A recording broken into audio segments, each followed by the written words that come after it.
আলাইকুম ওয়ারাহমাতুল্লাহি ওয়া বারাকাতুহু। জানো আমি কী রান্না করব, যেটা আমার ফেভারিট শীতকালের মজাদার শাক, কলই শাক, যেটা আমি এখন রান্না করব।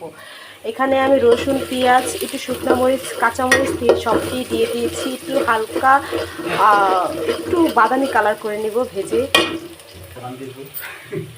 এই তো বাদামি রঙের হয়ে গেছে। এই শাক রান্না করতে না বেশিক্ষণ লাগে না। আগে আমি ছোটোবেলা দেখছি আমার দাদির সাথে, মানে কুয়াশার ভিতরে যাইয়া শাকের উপরে যে এমন এমন করে পানিগুলো ফেলে পুট পুট পুট পুট করে ছিঁড়া নিয়ে আসতো, তারপর কোনো মতো কাইটে যে এক নুরা জাল দিলে হয়ে যেত। দেখো গাইস কত পানি উঠছে। দাদি যখন রান্না করতো না গাইস, একটুও পানি উঠতো না, কারণ আমার দাদি মানে কুয়াশার উপরে পানিগুলো ফালায় তো ছিঁড়া ছিঁড়া নিয়ে আসতো, তখন আর ধুইতো না। এত মজা লাগতো, অসাধারণ। এখন এই পানি শুকাইতে শুকাইতে এই শাকটা পুরো লাল হয়ে যাইব। তো এই শাকটার পানিটা শুকায় আমি নামায় ফেলবো। তো এখানে শেষ আমার কলই শাক রান্না, একদম সহজ।